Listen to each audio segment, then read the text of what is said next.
Hello and welcome to It's Your Business with Mario Toneguzzi on Megapix Media. Joining me today is Mark Milke, who is the Executive Director of Research for the Canadian Energy Centre. Thanks for joining us today, Mark. You bet, Mario. Okay, so you guys put out some new fact sheet on the Canadian oil and gas industry today. Was of interest here is that Canadian oil and gas exports reached $1.9 trillion between 1988 and 2019. Can you talk a little bit about that number and the significance of that number, Mark?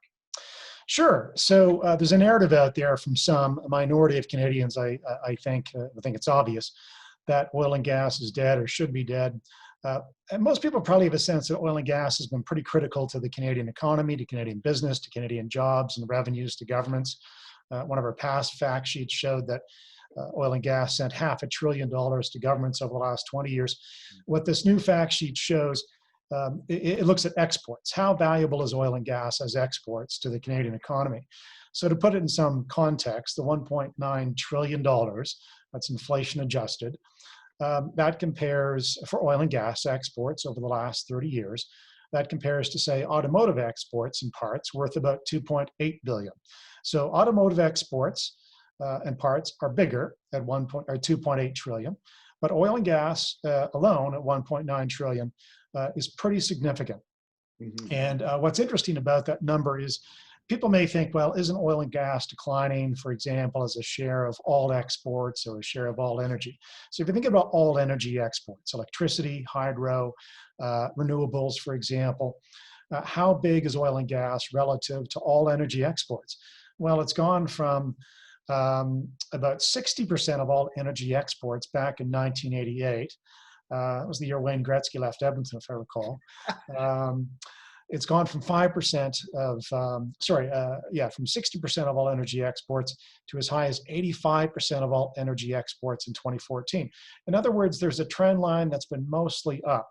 Oil and gas produced in Alberta, Saskatchewan, Newfoundland, Labrador, and northern British Columbia, it's been a growing share of energy exports for 3 decades when you do the inflation adjustments. Now, when you think about all, and it was 85% in 2014. It's about 82% now. That's still significant. Now, what about energy exports, oil and gas exports as a percentage of, say, all exports? Because Canada doesn't just export oil and gas or, the occasional car. It also exports food and, fish and many other things.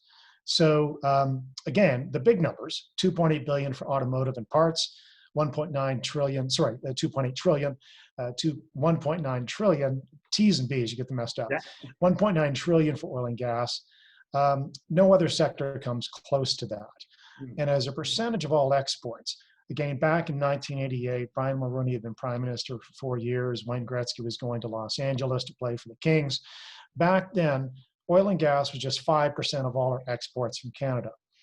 It's been as high as 22% back in 2014, again, because oil and gas was worth a lot that year, especially oil. I think that's when it hit 145, if I recall, dollars a barrel, or it was pretty high.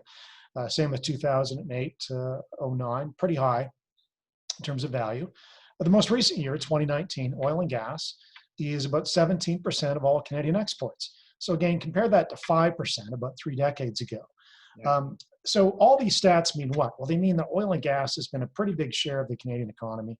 And it's been on an upward trend despite all the troubles, despite the pipeline protests, despite some of the blockades, despite the problems with Keystone XL. It's a big part of Canadian exports. So that was a long answer to your short question.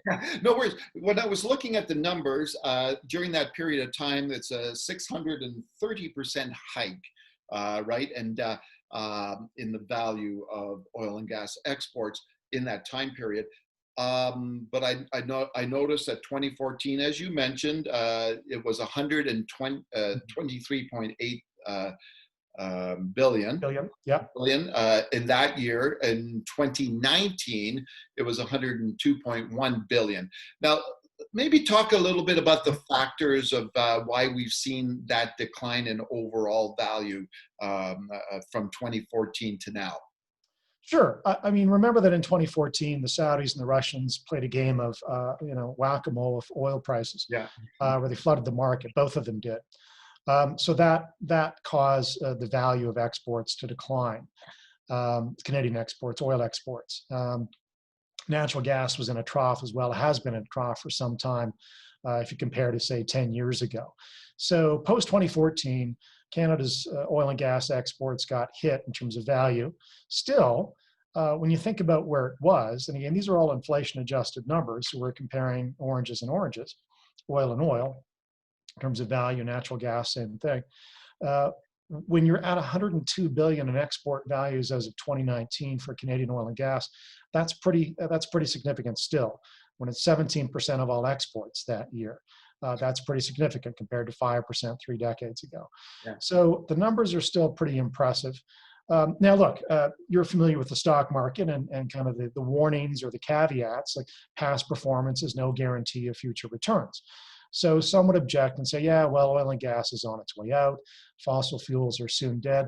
And I think it's important to provide this context as well. That's simply false. Václav Smil, professor emeritus of the environment at the University of Manitoba, the world expert in energy transitions, favorite of Bill Gates on this and other matters. Václav Smil has said repeatedly, including in a paper for the University of Saskatchewan's Public Policy School last year, that the energy density of oil and gas means you cannot replace it anytime soon. It's simply not technically feasible. It's not physically possible. That's important to understand, because if Canadians let some who would like to see our oil and gas sector die, that oil and gas is simply going to be produced somewhere else. Saudi Arabia, Russia, our allies, the Americans, the Australians are doing fine in getting natural gas out the door and exported. So if our exports crater in oil and gas, it won't be because of a cratering demand for oil and gas. If Václav Smil, professor of environment emeritus, is correct, and I think he is, it'll simply mean that will have been a political decision or a result of other factors in Canada. So it's important to understand that at $100 billion a year as of 2019, the oil and gas sector is still one of the largest export sectors in the country, second after automotive, and we shouldn't take that for granted. Okay, super. Well, thanks for joining us today, Mark. Thank you, Mario. Okay, that was Mark Milke, who is the Executive Director of Research for the Canadian Energy Centre. This has been It's Your Business with Mario Toneguzzi on Megapix Media. Thanks for joining us today.